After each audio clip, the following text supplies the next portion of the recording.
in Wicklow again now for this trip for Dixon's, and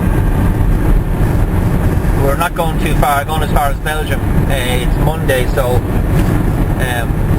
it'll be a short enough journey. We should be there and back by Friday, Good Friday, all being well. So we're just going to head up now. It's 4:25, so just going to head up to the yard now and organise the paperwork and stuff. I've no idea which way we're going to ship yet. It will more than likely be Irish ferries, I'd say, to Hollyhead and down through England and the early hours of tomorrow morning. So that's the plan so far anyway. So catch up a bit further on up the road. As I said, we're just on the N11 now, leaving the house and heading up to the yard.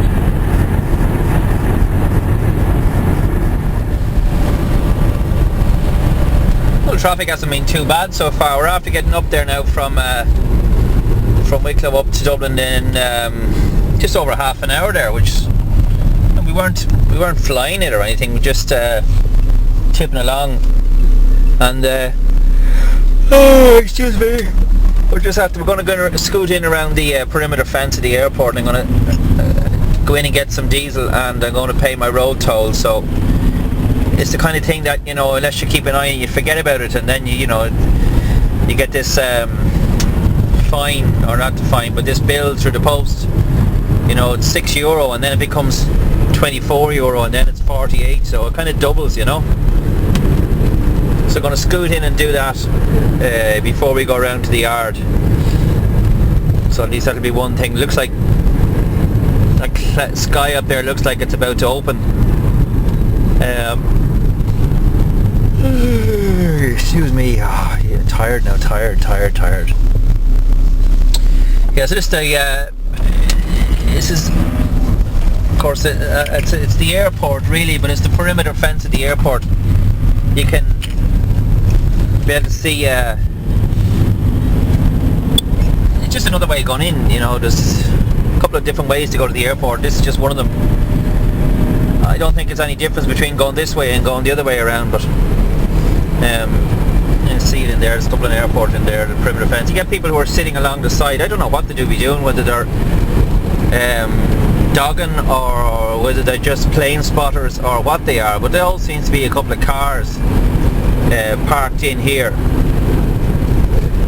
facing into the airport. Obviously they're just enthusiasts, you know, but you can see them there now. There's a couple of them there already, but they're there at the weirdest times, at night time and daytime, and there you can see them there, the people there. I don't know. Maybe some of them are waiting for people at the airport, I don't know, but it seems like an awful waste of time, you know, sitting there looking at planes landing, and shows everybody to their own.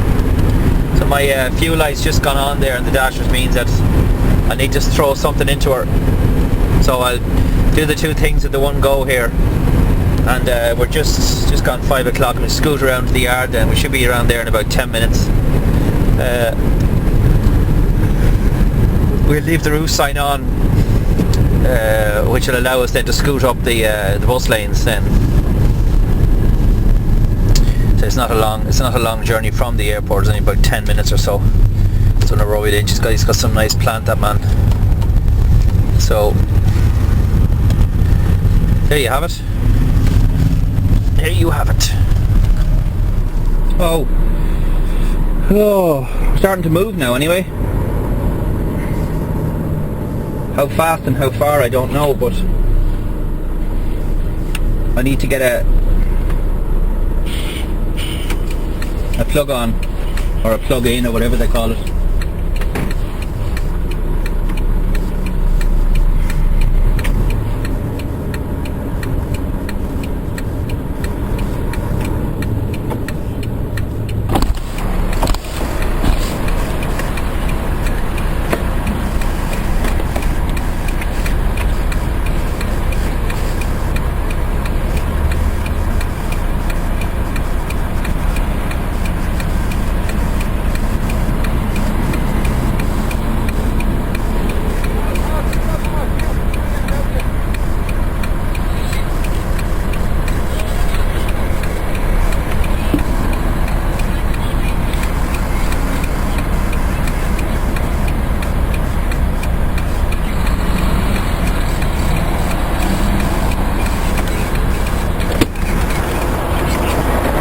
How are you doing?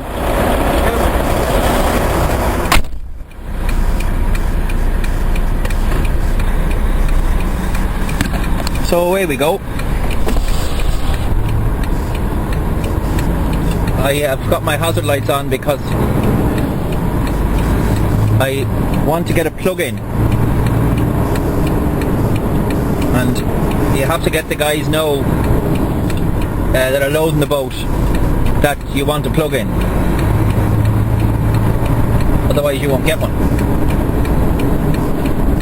So the simplest way to do that is then just to leave your hazard lights on. There's the you probably, I don't know if you can see it there in the distance there. There's it's the Stena boat. Basically they leave around the same time. I think the Stena gets in a couple of minutes before us, or something like that.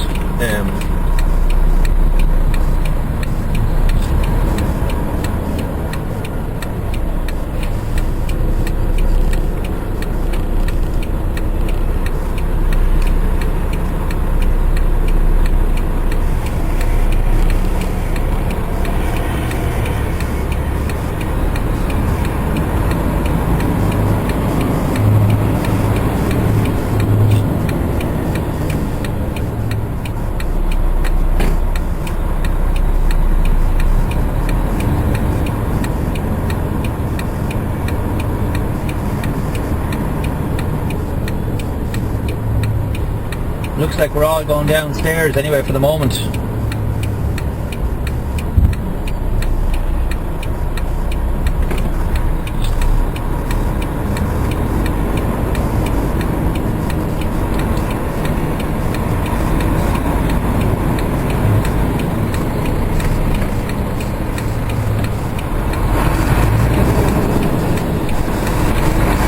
we have our hazard lights on. You can see that chap in front of us there as well.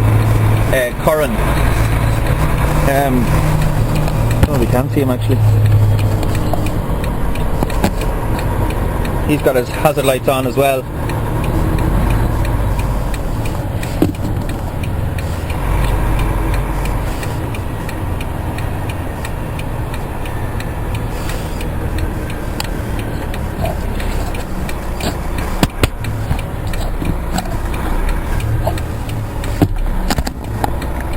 I can just get the angle of that up a bit.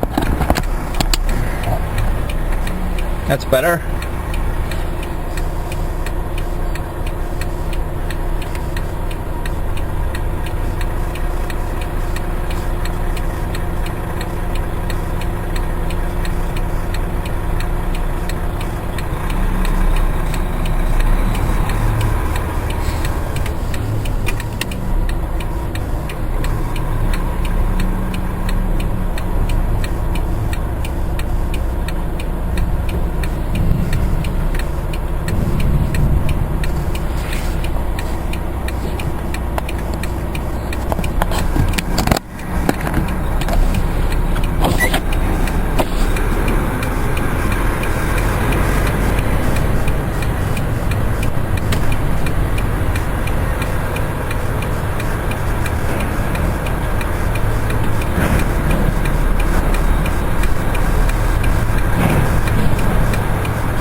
Driving into the mouth of the ship here now, and when we get in here, the lads, we get in here, the boys and the ferry lads will tell you which way you're supposed to, depending on where you're getting plugged in. You'd be run like either left or right or down the centre or whatever. So this man here now, the white hat, is the one that's going to tell me what's happening. So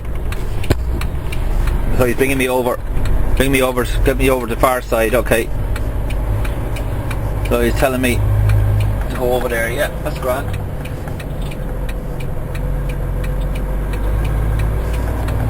So I'm being directed over to the inside lane, which means that I'll not be that quick getting out. Usually if you're in the middle lane or wherever, you get out quickest. But I'll just have to leave this down now because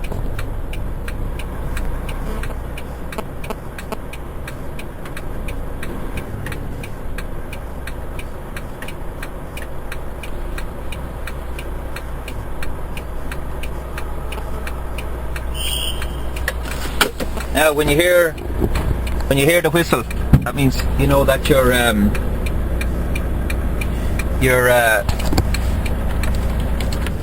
you have to stop. And here's Walter Coops coming up on the outside of me here now, and that's him. Jeepers, he's very close to me there. But of course he's left-hand drive, so it's no problem for him. So alright then, that's our lot now. Our next chat will be in Hollyhead when we're getting off the boat. We'll see what the crack is there. See you later, boys and girls. This is the corridor on the Irish ferries. It reminds me of the film The Shining, when the two girls come down the hallway.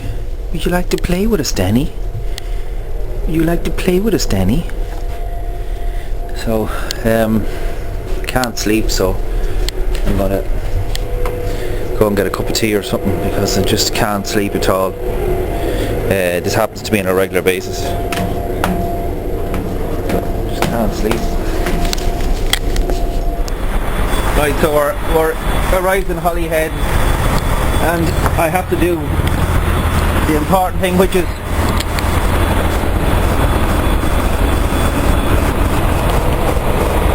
switch back on this trailer, or this fridge.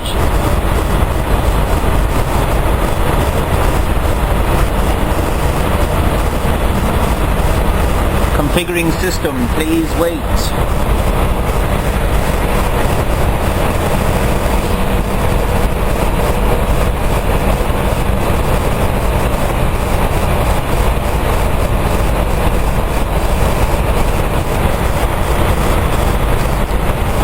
To switch on with diesel, yes.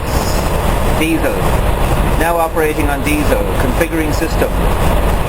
22.8 degrees. Set point 23 degrees. That should fire up there now any second. Diesel engine starting.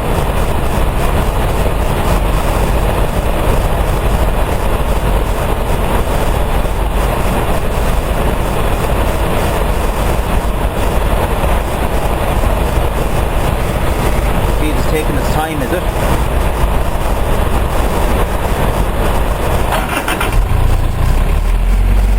There we go. So there's our engine started. So all that remains now is for us just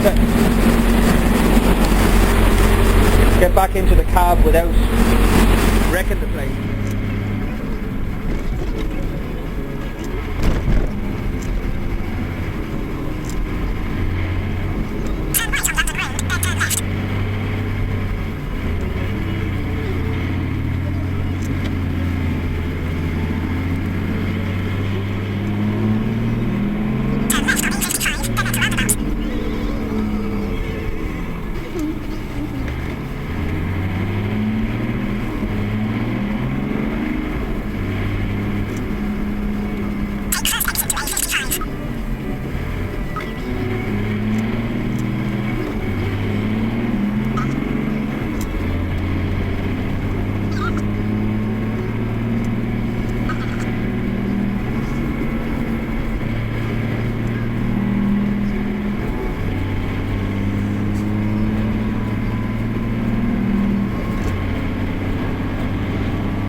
Outside Hollyhead now, and we're in for the long night-time drive, which is going to bring us down as far as Warwick. We'll have our 45-minute break there, and then we'll go on down as far as Dover. So not going to be a whole lot to see now at this stage. It's just going to be pitch black dark, so there's no point really having the camera on because you're not going to see anything. So we'll catch up a little bit further on down the road.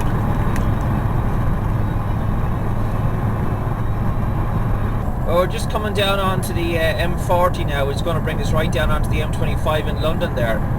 We've another half an hour, 40 minutes to go before we get a service area, take our time there, and then we'll dodge on down. Night time is a great time for driving because you know the traffic is not so bad, but the only problem is it's very tiring. It's very hard on the eyes, you know, and if you're tired at all, it's a killer. I've been drinking Coke there, which I normally wouldn't touch, and it's just to get the glucose into me to keep myself awake, you know. So we're just going to go into darkness now, so I'm going to plug out this camera. But London is 104 miles from here, and our next service area, as I said, we're trying to go to see if we can make it as far as this one, just went down on the M40. We'll see, have a look here now. It says services 16 and 39 miles. So we might just take the 16 and we'll dodge on, as I said, from there. Alrighty, bye-bye.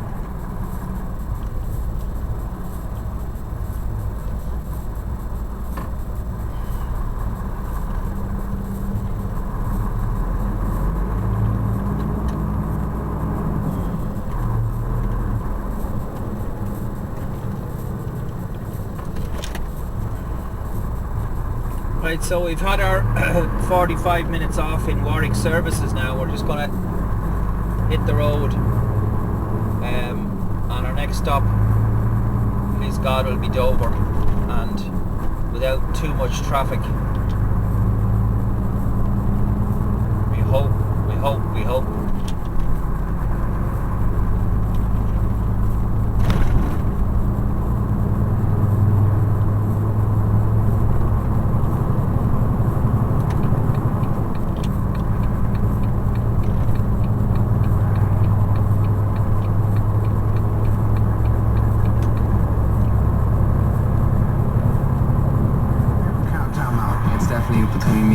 This year. If one of them win, amazing. We all feel the people that we picked, one of those is going to win. I don't think about winning though. I think the journey's more important than where you end up. What matters is you turn on the radio and somebody from The Voice is on it. And hopefully they come from our team. The Voice is back. Saturday night at 7 on BBC One and BBC One HD. All hail the mistress of the works. Good morning. Good morning, how are you? Terribly well. I'm just hearing about your... So we're just a further bit down the road. We're on the road now about an hour. We left at 5:45. It's just nearly 7:15 now, and it's probably been the most difficult stretch of the road for me since we left Hollyhead. Absolutely knackered now. I'm absolutely wiped out. Yawning every 5 seconds.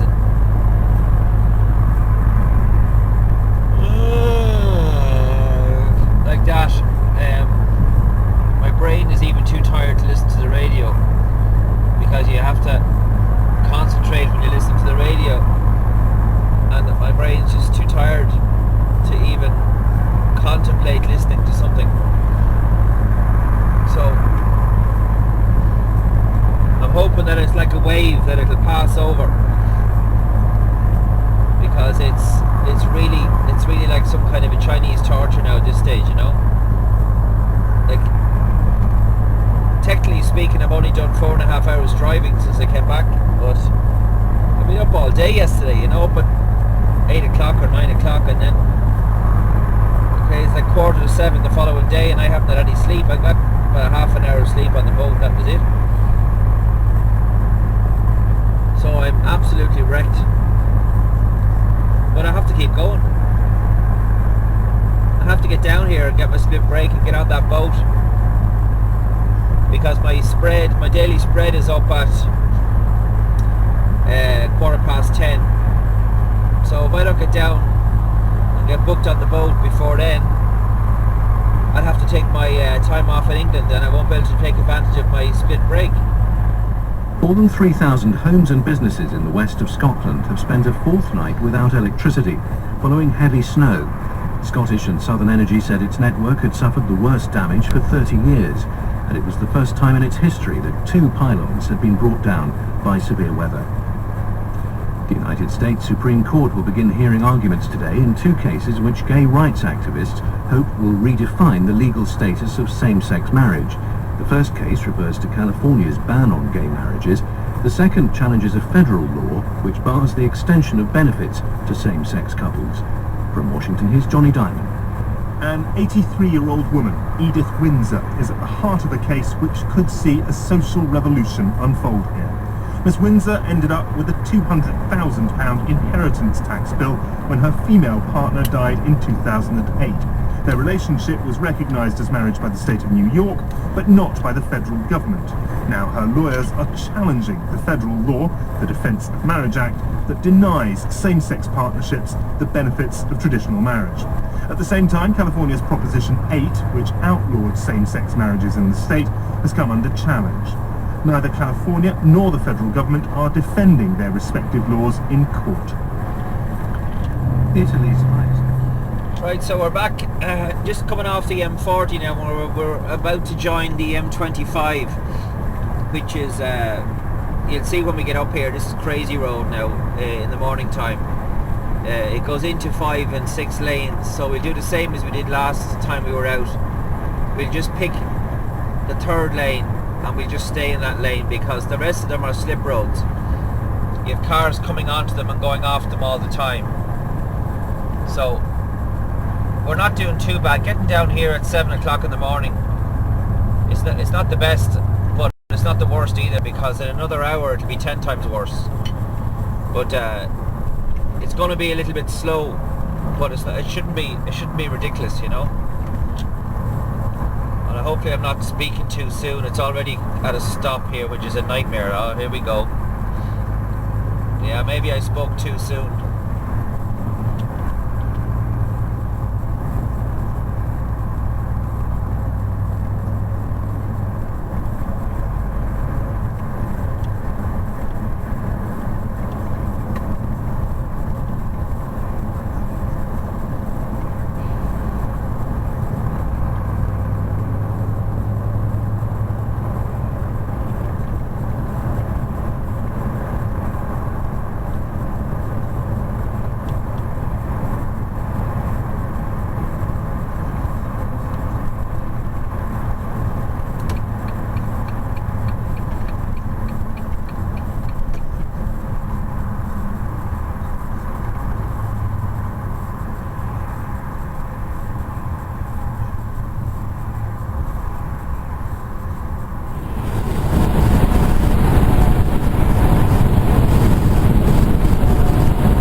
Reason being that there's a breakdown here on the one of the lanes.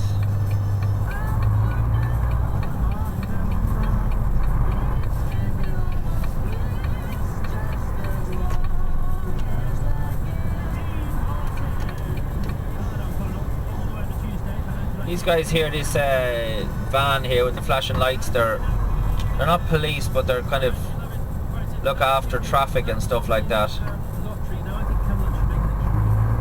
Cars had a bit of a tip there or something, but it's only a fucking minor one. But enough to block the whole fucking place up though. Car. And we're going for the boat, le bateau. We have see them Vosa. That car there over the far side of the road there, that's the second sneaky little bastard I've seen there. They must be doing some business somewhere along the line there, because I see a couple of lorries pulled in at the services up the road there. So we're just at Folkestone here, which is just off the M20, the direction of the A20.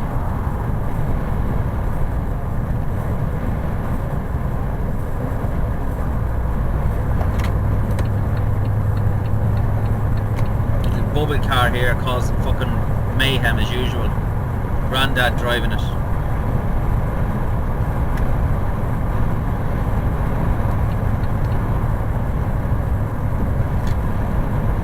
So there's the train, just to the left there, coming in with all the lorries on it. And we're just about to climb up this hill now. Bring us into Dublin.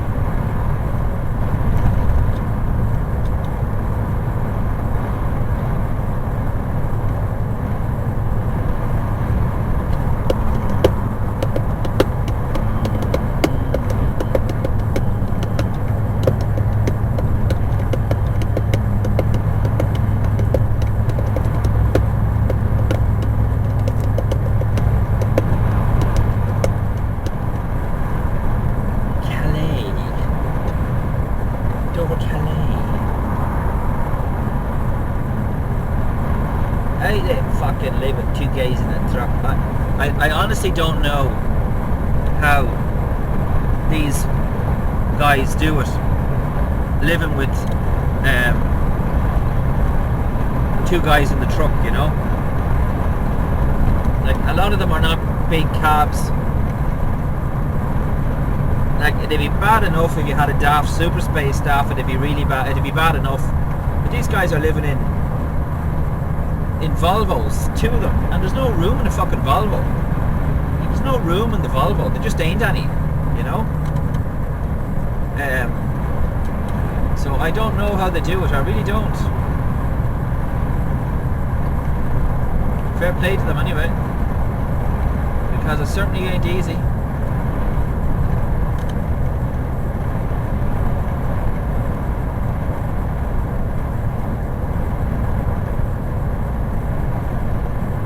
I can see this P&O boat there in the distance. I don't know if you can see it on camera there, but I can see it with my eye.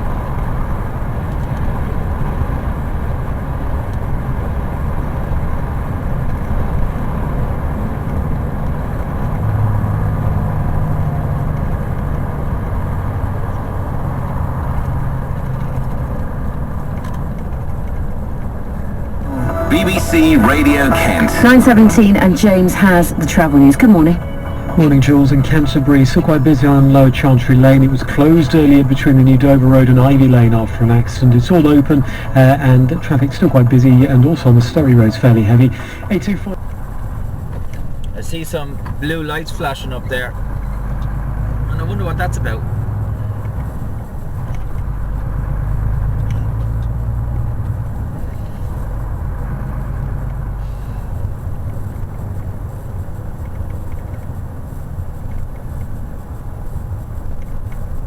Somebody broken down or something.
You have to do quite a bit of traveling here to get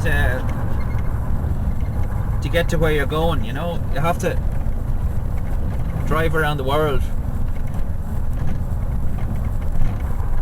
Oh shit. No, I can get in up here. It's okay.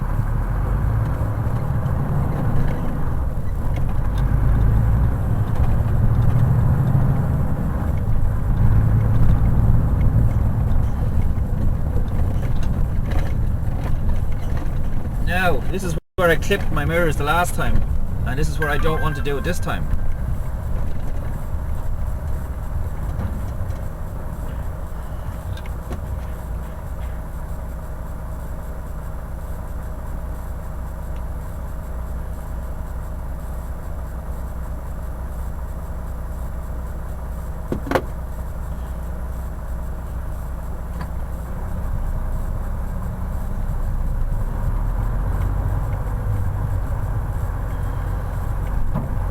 See that nasty piece of metal there?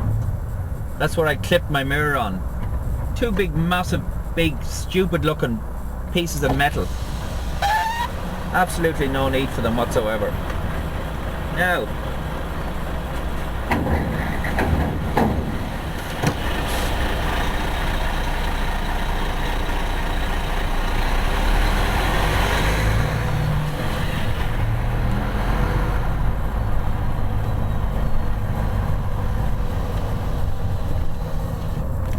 now 10:15. A bit disappointing, to be honest with you.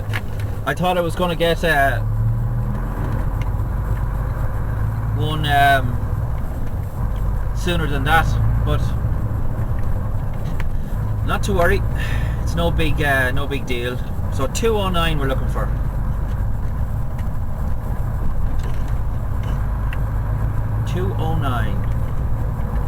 I see them other guys are after getting that one ahead of me. That's a bit sickener now. That's a sickener now because that boat's ready to load there.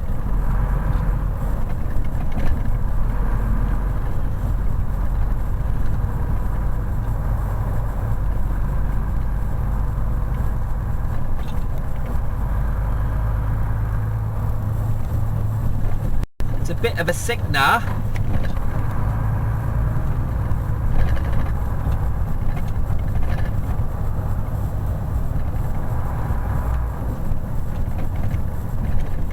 $203 to $265, and I'm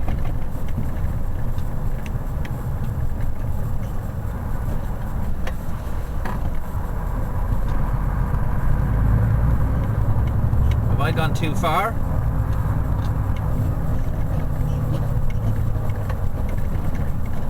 Have I gone too far?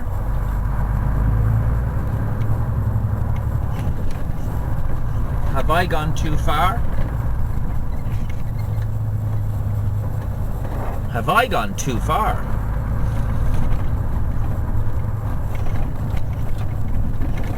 Have I gone too far? No. I haven't gone too far.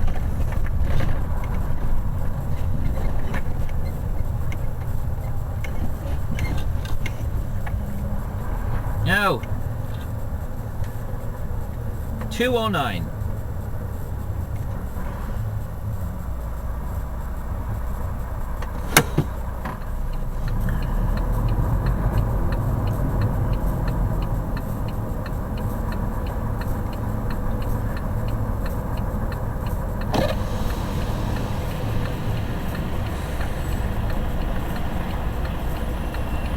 I'd like to leave that running if I possibly can. It's on stop start. Sorry about that. Okay, thanks. I reckon sure we have two running fridges now. Can I send them straight up, Tom? Okay, straight up. Thank you. Yeah, Thanks a lot.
Now we're just getting on the boat here. I forgot to say to the girl when I was getting on, booking on there, that I needed to have the fridge running. But you know, these guys are reasonable. You know, they'll accommodate you whenever they can. You know, so I don't think it's any big. I don't think it's any big issue. We're on an open top deck anyway, so just leave the fridge running. You know.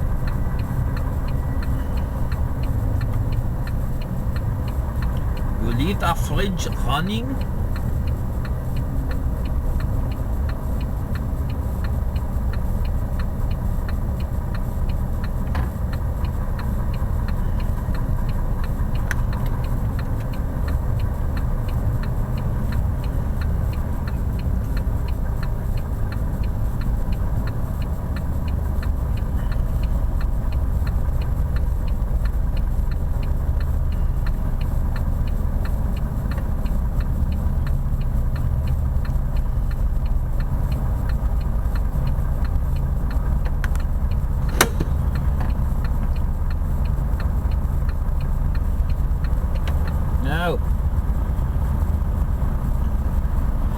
That's us all done and dusted.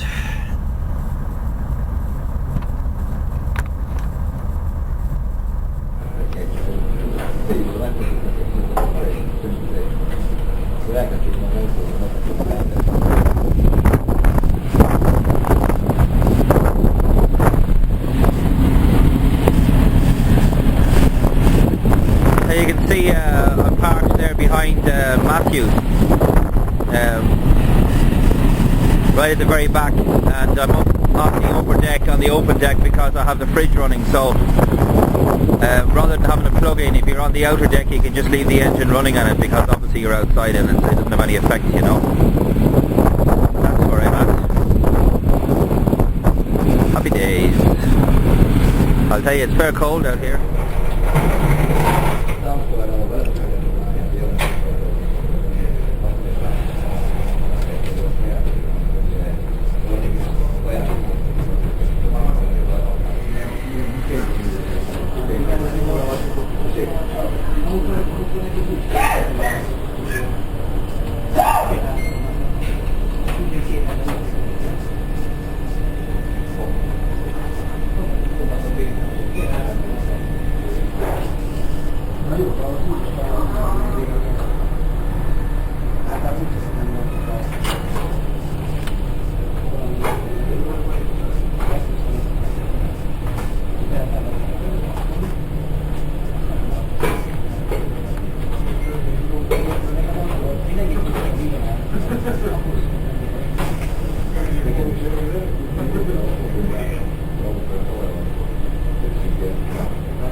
Des dangers des pilules les plus récentes, les prescriptions ont changé, les médecins et les femmes ont bien compris que ces pilules-là n'étaient pas supérieures aux autres mais plus dangereuses. Le professeur Dominique Maranaki, directeur général de l'Agence des médicaments. Il y a un an, il y avait 50% des prescriptions qui se faisaient vers les pilules de 3e ou 4e génération, et maintenant la prescription a diminué de 30%, donc cette baisse est très significative et elle va diminuer en soi le facteur de risque. Alors on peut se poser la question, est-ce qu'il y a des femmes qui ont complètement abandonné les moyens contraceptifs? Non, mais quand même, globalement, il y a 1% de baisse de l'ensemble de la contraception, et on commence à voir se dessiner un report vers l'utilisation de stérilés. Avant l'été, il sera obligatoire pour les médecins qui continueront à prescrire une dernière génération d'indiquer par écrit sur l'ordonnance que la femme a été bien informée sur tous les facteurs de risque. Merci Daniel Messager. La France battra peut-être ce soir un record dont elle se serait bien passée, celui du nombre de chômeurs. On a entendu les statistiques pour le mois de février, elles pourraient être pires que jamais. Le pic de 1997 avec 3 185 000 chômeurs pourrait être dépassé. Jeudi soir, François Hollande sera sur France 2, très attendu bien sûr sur la question du chômage. Il était l'invité de France Inter ce matin. Le co-président du parti de gauche, Jean-Luc Mélenchon, a justifié sa façon de parler. Un parler dru et cru, a-t-il dit, puisque le peuple colère a besoin de dirigeants pour parler. Il y a 15 jours, vous étiez tous rassemblés autour de la momie des Selves, en train d'agiter vos palmes et vos engins ensemble. Et dites-vous, c'est magnifique, etc. Oui,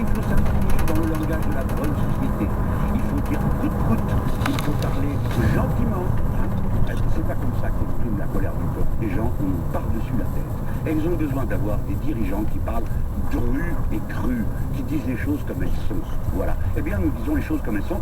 Et elles sont ressenties comme des injures. Écoutez, quand les dirigeants socialistes pendant plus d'1 an expliquent que je suis dangereux pour la démocratie et pire que l'extrême droite, ça n'émeut pas le sang d'accord.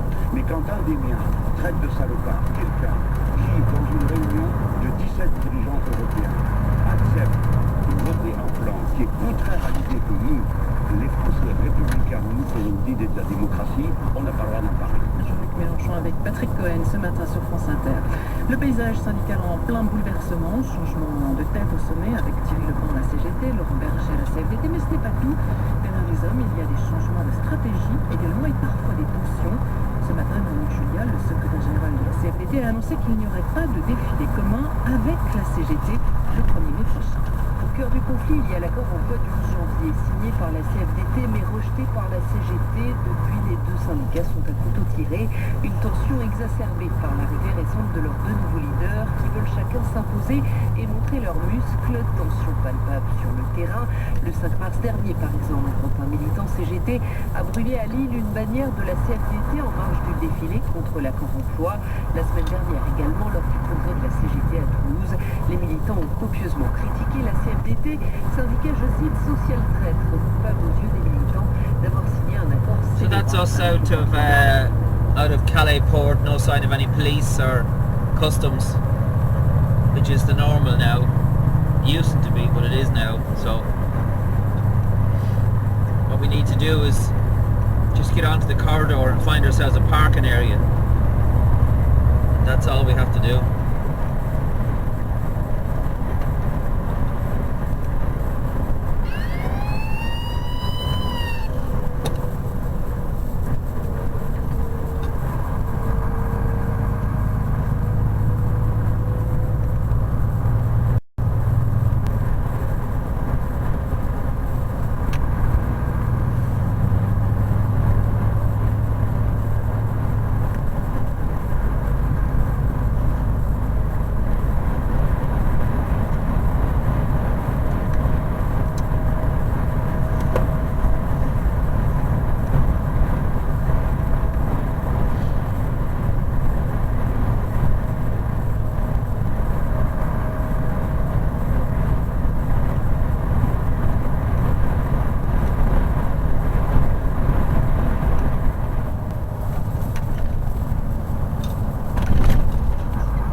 This is where the split on the road is. If you're going left here now, it brings you on to Belgium.